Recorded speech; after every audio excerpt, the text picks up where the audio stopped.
Ablaze 12. She didn't hate him, Josephine considered. Well, she did, for his arrogance and entitlement and cockiness and infuriatingness. She hated how he made her feel vulnerable and small, like when she was a child under Margaret Main. She hated herself. Discarded in the siren of laughter, Josephine took up Robbie's letter, and read it several times over, to block out the horror of Nat's Weiler. When the anesthetic of her brother's words nursed her brain, Josephine counseled herself. She reminded herself she had chosen to be there where Eggers was threatening Gaggy now in exchange for intelligence. Josephine had her place to get Sterling out, for Bill, and to get information about Eve, to act herself for, to pass the information on. Because there was a cell of resistance operating in Colditz which fed into a network operating out of Leipzig. The university, to be more specific, get what she could out of Colditz to whoever was in charge of the coordination at that honorary institution, and she could then focus on getting Sterling out. How? She had a means. Collins had told her the biggest secret Colditz possessed, and Josephine was going to use it. 88,888,888 3 days later, and the truce remained was as fragile as a butterfly's wing, and after another fiery exchange, had gone to wash her other set of clothing in the laundry. "There's a bird in the chimney, Josephine," Charles Collins had whispered, giving her a brief, fraternal embrace, his eyes darting to the small window beside the copper. "A secret transmitter. The boys built it from scavenged parts. We can hear London, but we can't talk back without the specific SO frequency for the Mediterranean theatre." Collins turned Josephine by the shoulder, and whispered by her ear. To an ignorant onlooker, had they been in a nightclub, it might look like the embrace of a lover. "We have means to transmit, but we need the frequency." Milo, a jolt of pure, electric excitement shot through her. "A radio, Collins, you know I survived Mudsi. If I can get a message out, I can alert the network. I can get Eve Mansoura's location from the base in Algiers. She betrayed us. She is still betraying SO agents. We have the juice, but we don't have the numbers," Collins muttered. Only the high flyers knew the shifting frequencies for this month. He paused. Major Sterling would have had them memorized. Sterling, whatever else he wasn't giving her, this would be another to add to the list. "Milo?" asked Josephine, remembering the word her friend had used. "The contact." "Leipzig, not Algiers. It is compromised. Get a message on the correct frequency to Leipzig, and it will make its way to London." Josephine hugged Charles and asked after his heart. "He will not speak to me," Collins replied. "He's on the next list to go." She pulled him close and gave him a kiss on the cheek. "There's be someone else, Lieutenant," she assured him. Collins didn't answer, but collected the officer's newly washed garments together for their batman to dry. 88,888,888 Josephine found David Sterling that evening in the exercise yard, paced out by the looming shadows of the castle walls. She cornered him near the blind spot of the watchtower. "I know about the radio," she told him. "I know you have the frequency. Give it to me, Sterling. Let me finish this." Sterling stopped, a slow, mocking smile spreading across his bearded face. "Ah, the scavenger wants a bone, Collins." He paced past her, so Josephine had to hurry to keep up. "While I sympathize with buggery, he really needs to watch who he has decided to trust." Sterling stopped walking. "You, of course, I mean." He turned to her and said, "You want to call home and tell them you've found the big, bad major? Or are you just desperate to hear the voice of a man who hasn't tried to kill you yet?" "I am trying to save our lives." "Druce, you're trying to hunt a ghost," he countered, pushing her away at the shoulder, leaning down to her height, his voice dropping to a low, lethal murmur. "I know the frequency. It's locked right here." He tapped his temple. "And I'm not giving it to a woman who might just use it to coordinate my accidental death during an escape." He stepped closer, his shadow swallowing her. The hatred was still there, but it was now tempered by a desperate, mutual necessity. "I'll give you the numbers, Josephine. But there is a condition. We don't just sell Eggers lies. We use the radio to coordinate a pickup. And when we go over that wall, We go together. You don't leave my sight until we're across the wire. If I'm running, you're running right beside me. Josephine felt the weight of the bargain. To be tethered to the man she loathed, the man who had defended a murderer and insulted her very existence. Fine, she whispered, her eyes burning with a cold fire. We run together. But the moment we're in safe territory, David, I'm going for her. And if you stand in my way, oh, believe me, I'll try. You'll try, Josephine told him. And you won't succeed. I have more will to avenge my comrades than you have, for a cunt. She began to stalk away. Sterling stood still on the damp cobbles, glaring at her in triumph. Oh, but what a cunt. Yes, thought Josephine.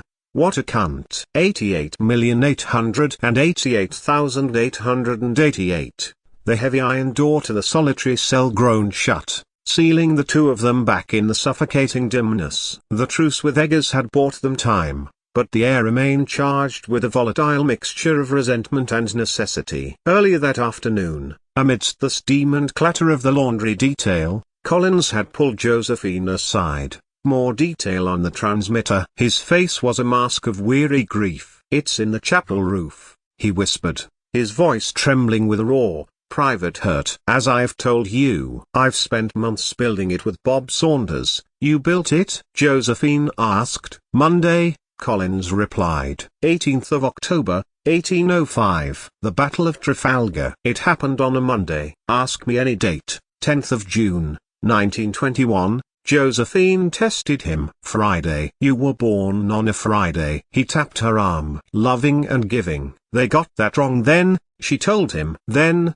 returned back to Collins' depression. Bobo broken bar. I thought ... I thought there was something between us, Josephine. I'd have followed that man into a furnace, but he doesn't feel the same. He won't even look at me now. Josephine reached out, squeezing his hand. He slipped something into it. Make him help you. Thank you, Collins. Truly. And thank you for vouching for me about the Moosey coordinates when David was last there. You might have saved my life then, too. Collins managed a fragile, watery smile. We have to look out for our own. As the guard's back turned, he leaned in and gave her a quick, chaste kiss on the lips. For luck, Josephine. You'll need it with that Scotsman. 88,888,888. Back in the solitary cell, the tension shifted. For hours, Josephine and Sterling sat on the cold floor, huddled over a scrap of paper, trying to reconstruct the shifting transposition ciphers that Collins had slipped to her. The mental tax was immense. Josephine, already weakened long-term by her injuries and the relentless chill of the cell even in the height of summer, felt her vision begin to swim. She got to her feet when she could stand the intensity of the concentration no longer, and sat on the one remaining good chair, and bent her head over Robbie's letter again. Supposing that's real, Sterling said to her, looking over to the table. It is, Josephine replied, her voice shooting back the reply, although there was no heat in it. Supposing that's real, he repeated, and Paddy Mayne is your brother. What was your life like with him? Was he always violent-tempered, prone to alcohol? Josephine turned her head. He was training to be a solicitor, she replied, and then turned back to look over the letters. The way HS hand curled them and made them neat. Out of every near broken bar, he was the only person ever to be kind to me, even to bother with trying to make me happy, or be a better child. Had a broken bar, he'd be there with a kind word, or make me go to school even though I'd run away. I'd run away a broken bar, Sterling replied, drifting into his own memories. I'd jump out of trees, or climb over the roof of the house. Anything, really, to get away from my tutors. A broken bar. Josephine looked back at him. Robbie would always be there to make me feel better. And then he was gone,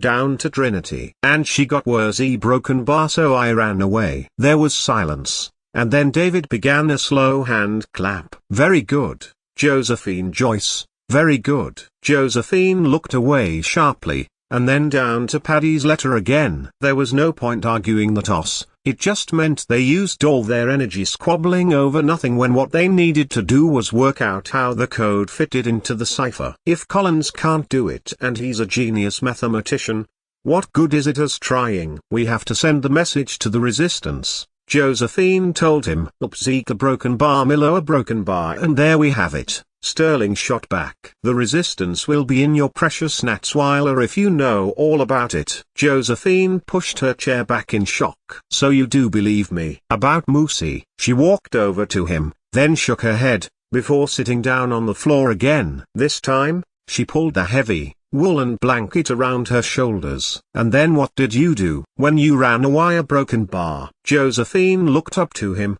and smiled. Sadly, I joined with other resistance women, Irish resistance, that is, she clarified. I helped them with communications, with safe houses, with gun running. You set explosives on trains. A broken bar. He gave her a sly look. With Michael, Josephine told him, her memory returning to what she remembered of his face. Michael O'Neill. We were married, though I am not sure how the church allowed it. She glanced over to Sterling again. O'Shea, the priest, was in on it too. But I'm not a Catholic, so I don't know how he managed it. He recorded it in the book, at Street Columba, our marriage. There was silence again, much longer this time. So you are an O'Neill? Sterling managed, the shock settling in. Yes. Josephine nodded. Before he lost his life on the same train as Hawley and Laddie were on. We were the cause. You could say we got what we deserved. Marriage a broken bar. Sterling mused,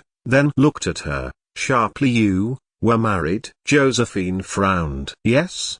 She inquired. Married a broken bar. Marriage a broken bar. You understand those words, Sterling? Yes. Butte a broken bar. He trailed off. And you called yourself Ethan? Josephine, who had closed her eyes tightly, suddenly opened them, and smiled with the warmth of a spring midday. Bill called me Ethan. It was a joke between us, because of the leader of the Cuman Nemban, Ethan Coyle. She closed her eyes again. Bill a broken bar. She looked at him again. Your brother? My brother, Sterling scorned. Called you that? On the day you arrived at my childhood home to learn to be an operative of the Special Operations Executive? No, she replied. The day I left. The day he went with me back by train to London to Dalton. My brother, replied Sterling, bitterly. Always there for the glory. He trained me, at your family home. Josephine glared at him. I told you this. Another question. She glared at him. Look, he chided. Will you stop talking and help me do this? 10 minutes later, when Sterling thought that Josephine was deep in thought,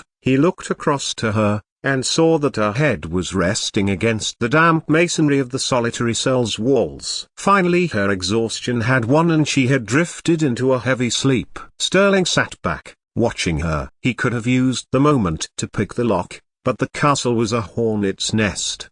His gaze lingered on Josephine. In the guttering light, the milkmaid curves he had mocked looked different, solid and real amidst the bruises. Inviting. He rose quietly and, with surprising gentleness, lifted her from the floor. He carried her to the narrow camp bed, feeling the heat of her petite frame against his chest. As he set her down, his mind wandered to the idle, intrusive thoughts that had plagued him in Garvey, wondering about the softness of her skin beneath the loathing. Were her teats really large and ungainly? He looked at her chest. Perhaps not. But then again a broken bar perhaps. He raised a hand and began to reach out number. He stood there for a long moment, looking over her form, before turning back to the cipher. By the time the candle flickered out, he had the frequency 88,888,888 when Josephine jerked awake at dawn. Sterling was sitting on the floor,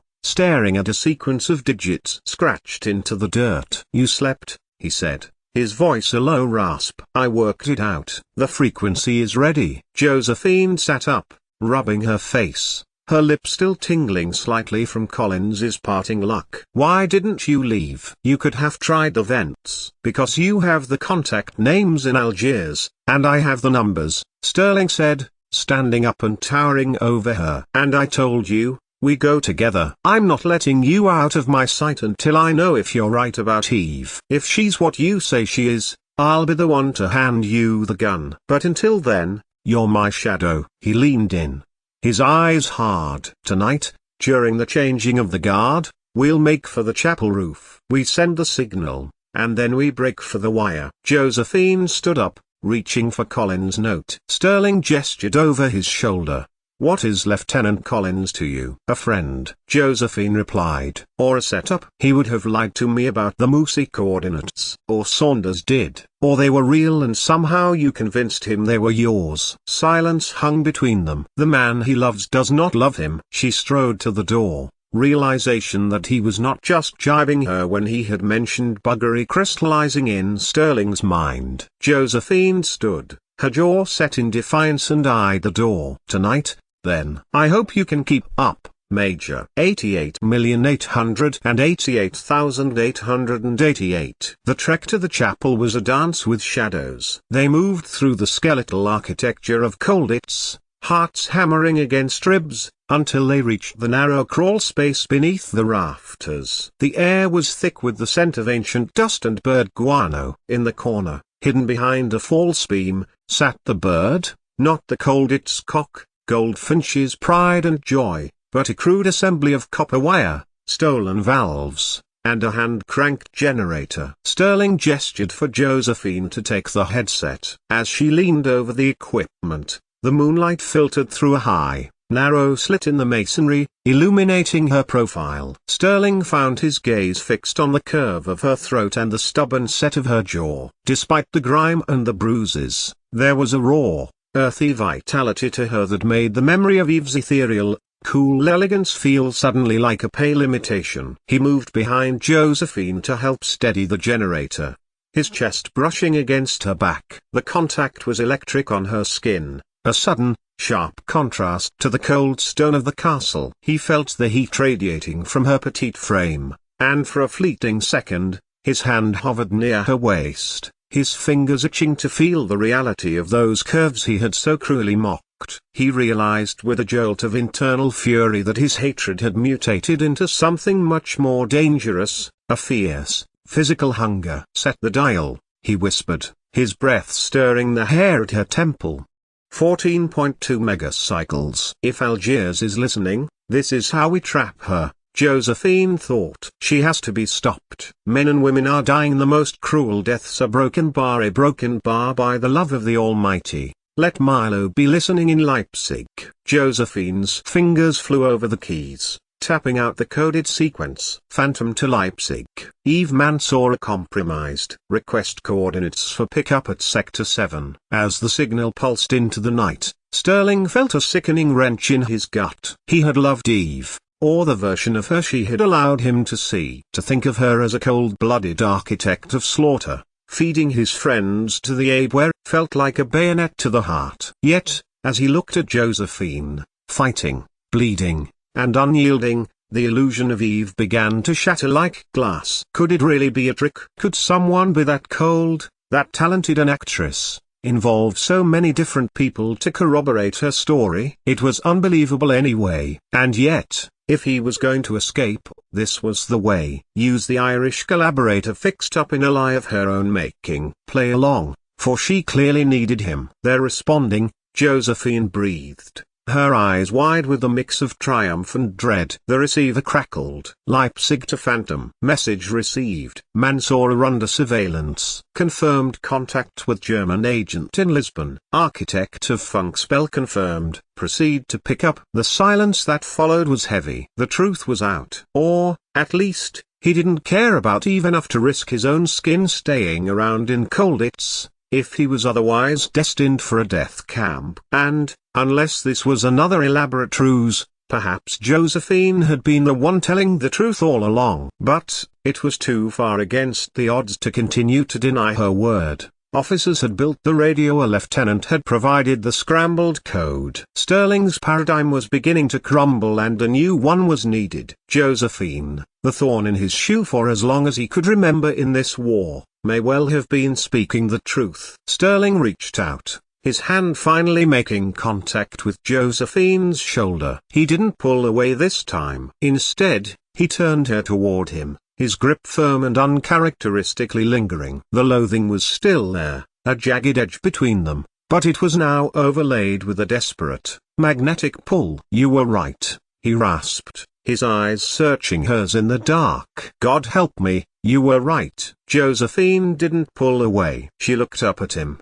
seeing the Phantom Major finally stripped of his hubris. The physical tension between them was a cord pulled taut, vibrating with the energy of the coming escape. Save the apology for when we're across the border, she whispered, her hand resting briefly against his chest, feeling the heavy thud of his heart. Right now, we have a wall to climb. Sterling nodded, his face hardening into a mask of lethal intent. He checked the coil of rope hidden beneath his tunic. Then let's go. If we die tonight, at least we die knowing the truth. 88,888,888. The door was locked. Damn it to hell, swore Sterling, and at once, Josephine pushed her hand over his mouth. Guard changes at 4, she told him. We can wait it out. Grudgingly, Sterling began to trudge back down the stairs. And do what, while we wait? What do you suggest? They descended the stairs. At the bottom,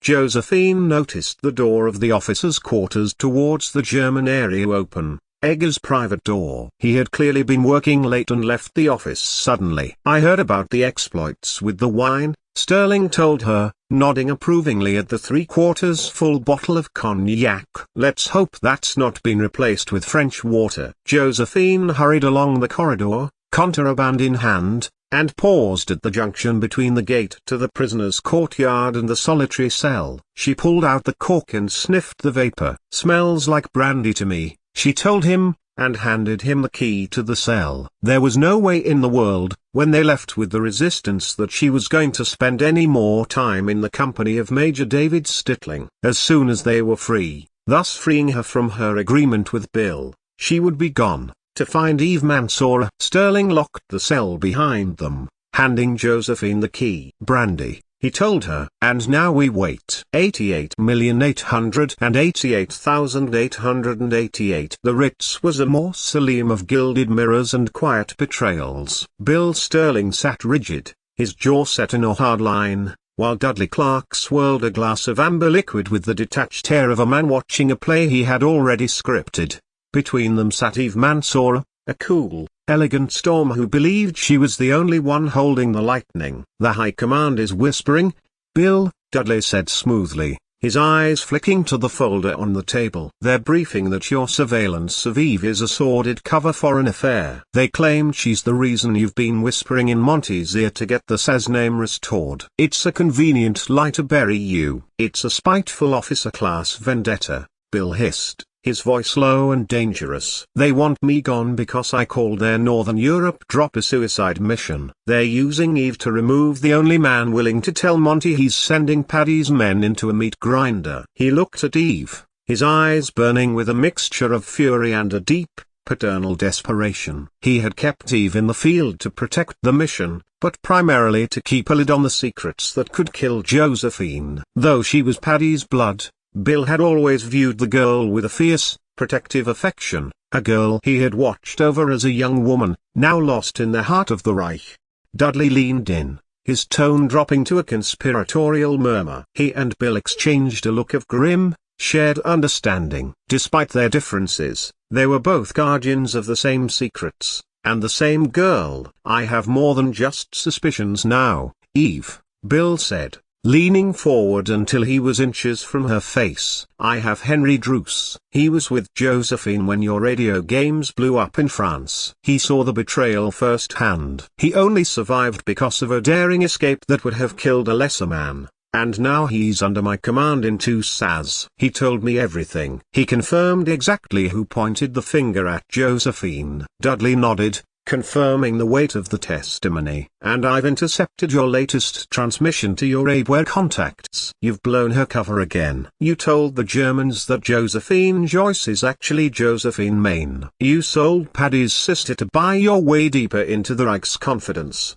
Bill felt the blood drain from his face. You handed a girl who already survived your radio games back to the butchers just to buy credit with Berlin. Eve didn't blink. I am doing what is necessary for Algiers. I'm not leaving the front line until we reach Paris, Bill. There, I will buy you that bottle of champagne. Paddy, leaning back in his chair, watched the exchange with a dark, cynical clarity. A removal of an effective officer right before the big show, he observed. The brat is in a cage, Bill's career is toast, and the spy is the only one Monty wants to talk to. I'll resign, Bill said, the words tasting like ash. He looked at Dudley, a silent signal passing between them. They would play this out to save the girl. If it stops the inquiry and lets me focus on getting Ethan out of Colditz, they can have my pips. He stood up, looking at Eve. I told them it wasn't an affair. But I've sacrificed more for you than I ever did for a lover. As Bill walked out into the London fog to prepare for his resignation, Eve looked triumphant. She had navigated the panzers at Termoli and charmed the generals. But as she reached for her glass, Dudley's hand moved faster, pinning her wrist to the table with a cold, iron grip. You played a marvelous game, Eve Mansour, Dudley said, his voice devoid of warmth. But Bill and I have been playing one longer. I didn't just intercept your message to the Abwehr, I also intercepted the French resistance's verdict on you. De Gaulle has disowned you. The heavy doors of the Ritz opened. Two men in plain coats entered. You aren't a journalist, Eve. And if you are a spy, you're not a very good one. You are a combatant who betrayed the crown and sold a British operative to the enemy. We don't care about your champagne. The men reached the table. Eve stood, her chin high, but the room felt small now. Eve Mansour, the lead officer said, you are under arrest for high treason and espionage. You will be taken to Holloway to await trial. The champagne in Paris will have to wait, Dudley whispered as they led her away. I suspect the only thing waiting for you at the end of this road is a sturdy beam and a long drop. Eve fixed a look of pure hatred on Paddy Mayne, whose face was impassive with cold fury. She is dead, Eve replied, impassively. The order was sent this morning. She is to return to Natzweiler, this time as a prisoner. It took all of Bill Sterling and Dudley Clark's muscles to stop Paddy Mayne from pursuing Eve Mansour. When he finally calmed down several hours later, Bill told him they had to keep her in the field. What about Joey? My little sister? Demanded Robert Blair, Paddy Mayne of The Spy. Dudley Clark swallowed. What does your heart tell you? To rip out that woman's goddamn throat. And what does the quiet voice right at the back whisper? Is she gone? Paddy stopped struggling and took a step back out of Dudley Clark's arms. He shook his head, briefly. No, he confirmed, shaking his head. No, repeated Bill Sterling. No. I don't believe it. Nor do I think my brother is dead either. In the shadows of the doorway, Bill Sterling turned to watch her go, now under close arrest. The trap had finally snapped shut, and now, the only thing that mattered was the race to Colditz before the Germans acted on Eve's final betrayal. If they're together in Colditz, Paddy swore, then I'm going to Germany to get them both out.